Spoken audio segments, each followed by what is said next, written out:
Bonjour, bienvenue sur Bible 365. Nous sommes contents que vous soyez avec nous aujourd'hui, pour écouter la lecture du livre de Daniel chapitre 10 à 12.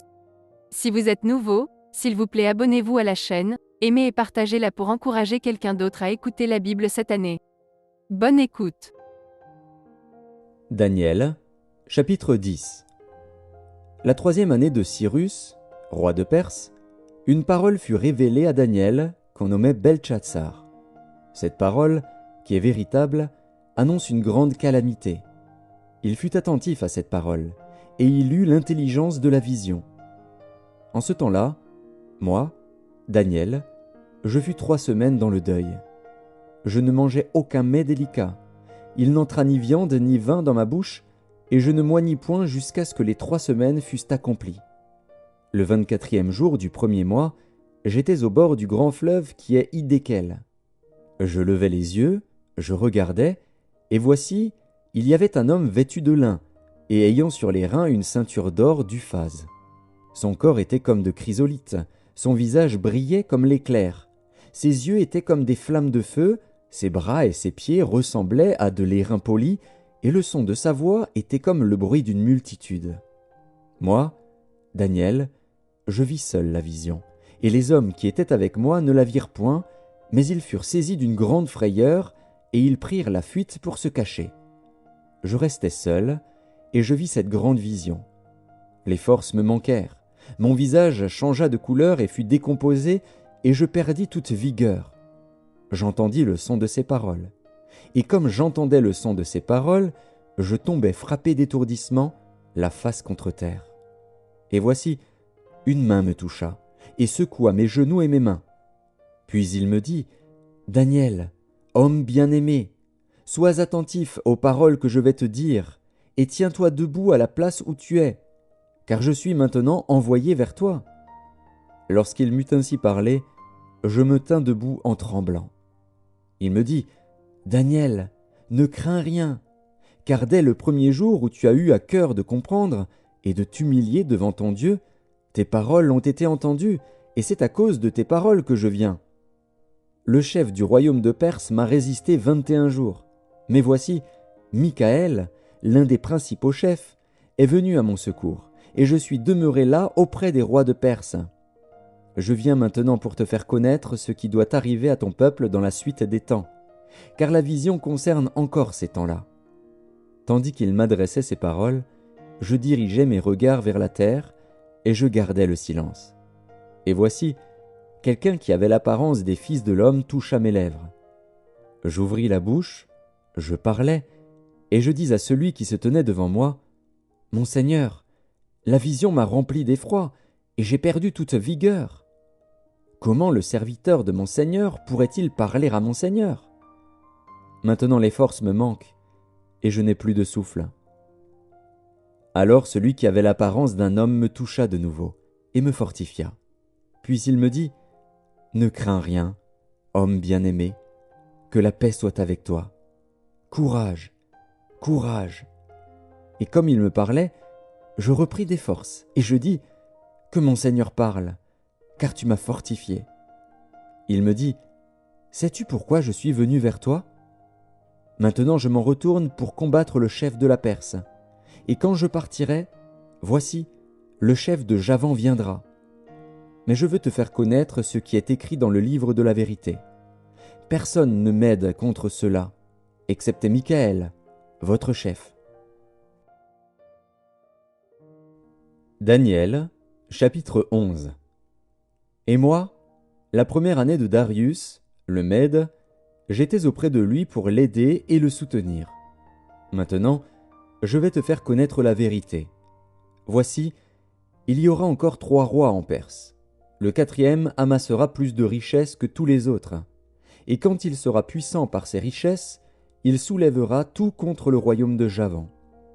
Mais il s'élèvera un vaillant roi, qui dominera avec une grande puissance et fera ce qu'il voudra.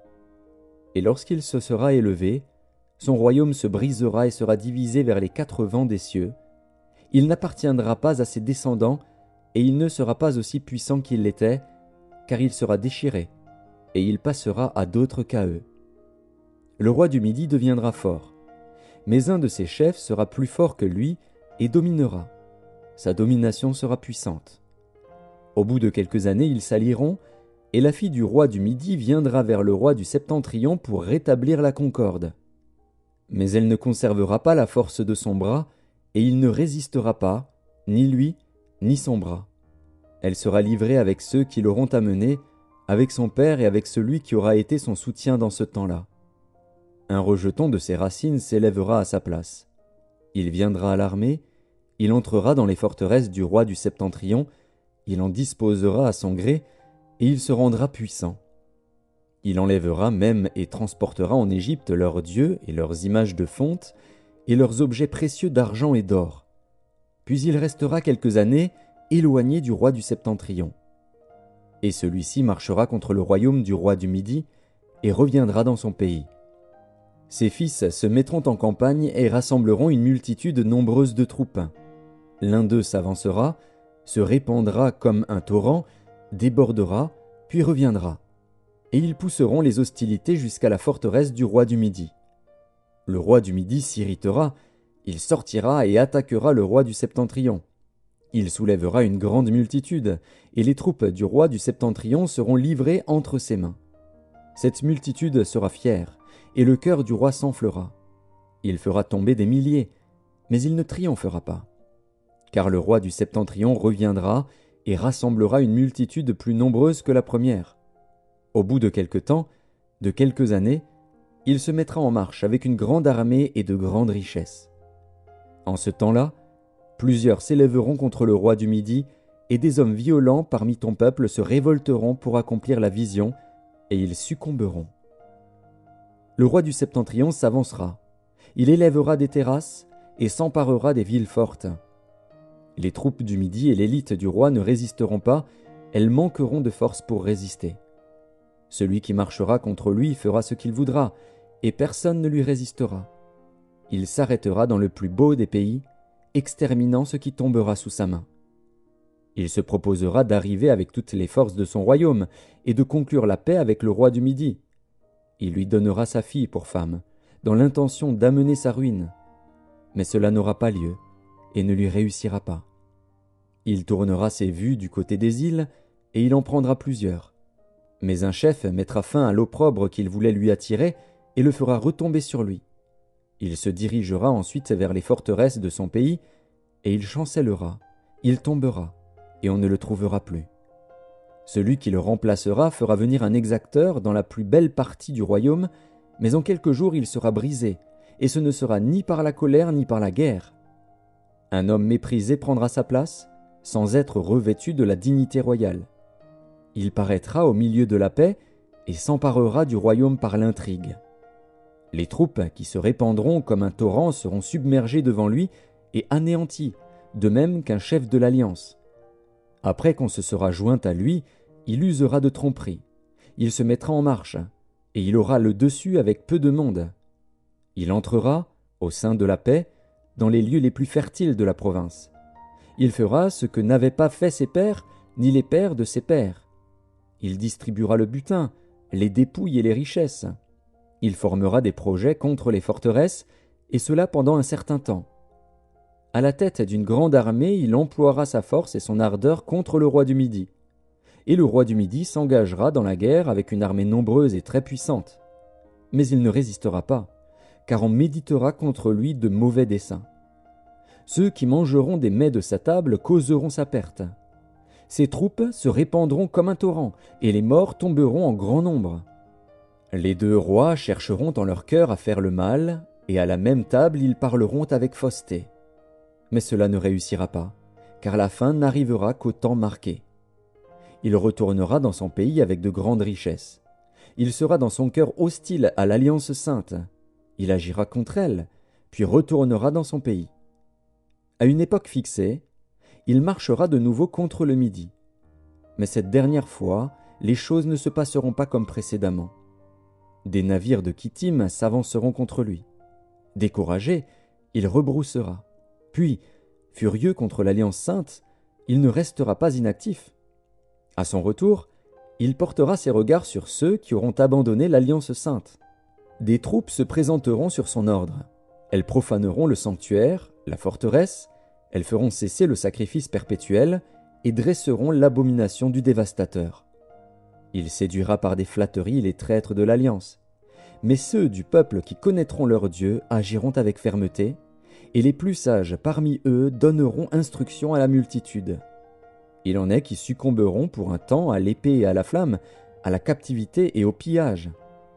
Dans le temps où ils succomberont, ils seront un peu secourus, et plusieurs se joindront à eux par hypocrisie. Quelques-uns des hommes sages succomberont, afin qu'ils soient épurés, purifiés et blanchis jusqu'au temps de la fin, car elle n'arrivera qu'au temps marqué. Le roi fera ce qu'il voudra. Il s'élèvera, il se glorifiera au-dessus de tous les dieux, et il dira des choses incroyables contre le Dieu des dieux. Il prospérera jusqu'à ce que la colère soit consommée, car ce qui est arrêté s'accomplira.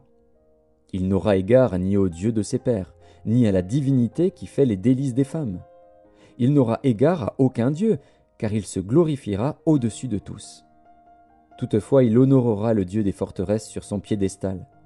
À ce Dieu, qui ne connaissait pas ses pères, il rendra des hommages avec de l'or et de l'argent, avec des pierres précieuses et des objets de prix. C'est avec le Dieu étranger qu'il agira contre les lieux fortifiés. Et il comblera d'honneur ceux qui le reconnaîtront, il les fera dominer sur plusieurs, il leur distribuera des terres pour récompense. Au temps de la fin, le roi du Midi se heurtera contre lui, et le roi du Septentrion fondera sur lui comme une tempête, avec des chars et des cavaliers, et avec de nombreux navires. Il s'avancera dans les terres, se répandra comme un torrent et débordera. Il entrera dans le plus beau des pays, et plusieurs succomberont. Mais Édom, Moab et les principaux des enfants d'Ammon seront délivrés de sa main. Il étendra sa main sur divers pays, et le pays d'Égypte n'échappera point. Il se rendra maître des trésors d'or et d'argent, et de toutes les choses précieuses de l'Égypte. Les Libyens et les Éthiopiens seront à sa suite. Des nouvelles de l'Orient et du Septentrion viendront l'effrayer, et il partira avec une grande fureur pour détruire et exterminer des multitudes. Il dressera les tentes de son palais entre les mers, vers la glorieuse et sainte montagne, puis il arrivera à la fin, sans que personne lui soit en aide. Daniel, chapitre 12. En ce temps-là se lèvera Michaël, le grand chef, le défenseur des enfants de ton peuple. Et ce sera une époque de détresse, telle qu'il n'y en a point eu de semblable depuis que les nations existent jusqu'à cette époque. En ce temps-là, ceux de ton peuple qui seront trouvés inscrits dans le livre seront sauvés. Plusieurs de ceux qui dorment dans la poussière de la terre se réveilleront, les uns pour la vie éternelle, et les autres pour l'opprobre, pour la honte éternelle. Ceux qui auront été intelligents brilleront comme la splendeur du ciel, et ceux qui auront enseigné la justice à la multitude brilleront comme les étoiles, à toujours et à perpétuité. Toi, Daniel, tiens secrètes ces paroles, et scelle le livre jusqu'au temps de la fin.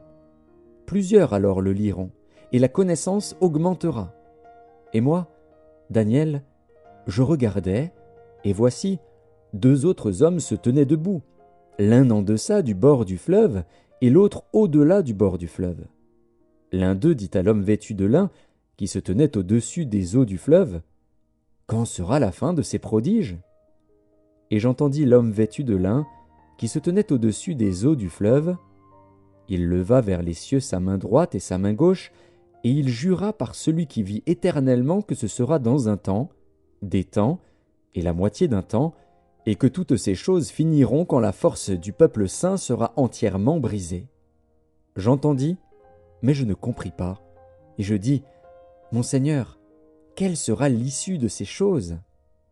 Il répondit, « Va, Daniel, car ces paroles seront tenues secrètes et scellées jusqu'au temps de la fin. Plusieurs seront purifiés, blanchis et épurés. Les méchants feront le mal et aucun des méchants ne comprendra, mais ceux qui auront de l'intelligence comprendront. Depuis le temps où cessera le sacrifice perpétuel et où sera dressée l'abomination du dévastateur, il y aura 1290 jours. Heureux celui qui attendra et qui arrivera jusqu'aux 1335 jours. Et toi, marche vers ta fin. Tu te reposeras et tu seras debout pour ton héritage à la fin des jours.